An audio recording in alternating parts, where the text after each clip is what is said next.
Can RED-S affect men too, or is it just women? REDS does not discriminate, or RED-S. So yes, males are impacted just the same.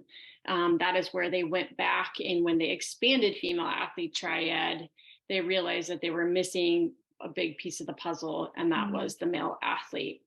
What we are learning and do know, and we're right on the beginning of research that's out there, is that males do have a lower threshold, or excuse me, a higher threshold of lower energy availability before they will start to see those negative symptoms of RED-S.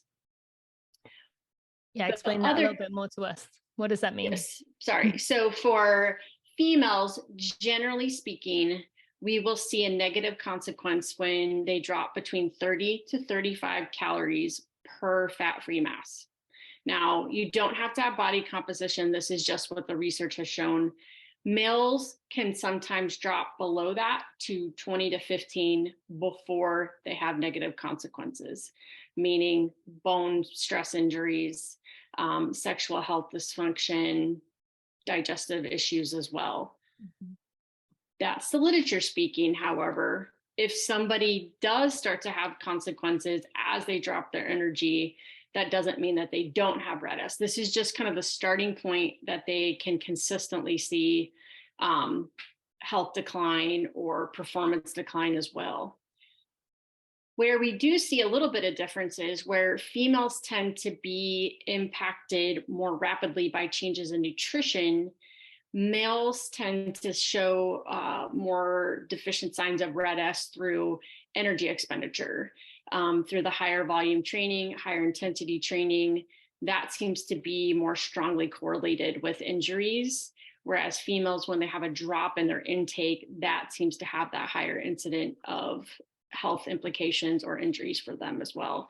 Again, literature and research is brand new in this area, so there's a lot that's coming out, but males can definitely be impacted just as females, and at any age as well.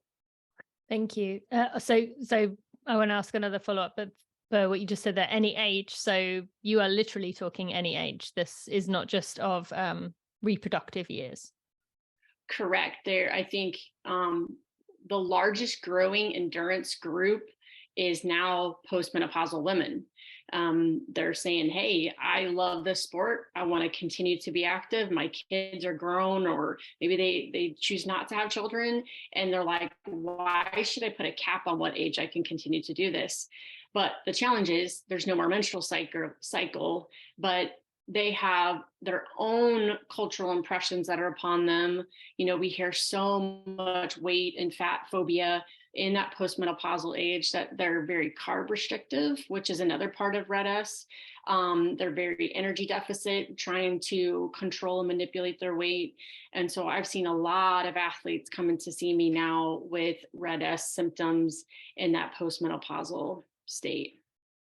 So to clarify that, if you could first say, you said, so for men, RED-S tends to occur when they are in higher volumes of training. That is kind of the most common factor in men who are experiencing RED-S. For women, it is cutting that caloric or going under,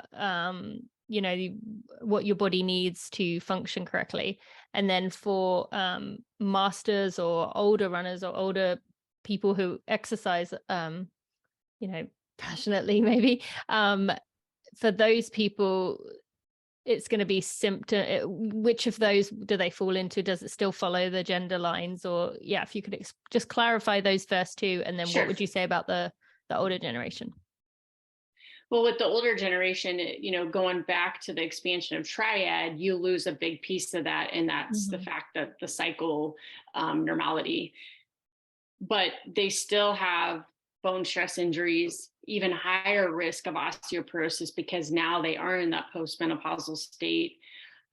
We see gut health implications in postmenopausal, but then that's complicated with underfueling, and a lot of them get overlooked until they have a lot of different symptomology, and then they come to see you and you're like, well, you're trying to train 10 hours a week on 1,500 calories, that's just not doable, and your body is not getting its energy needs met.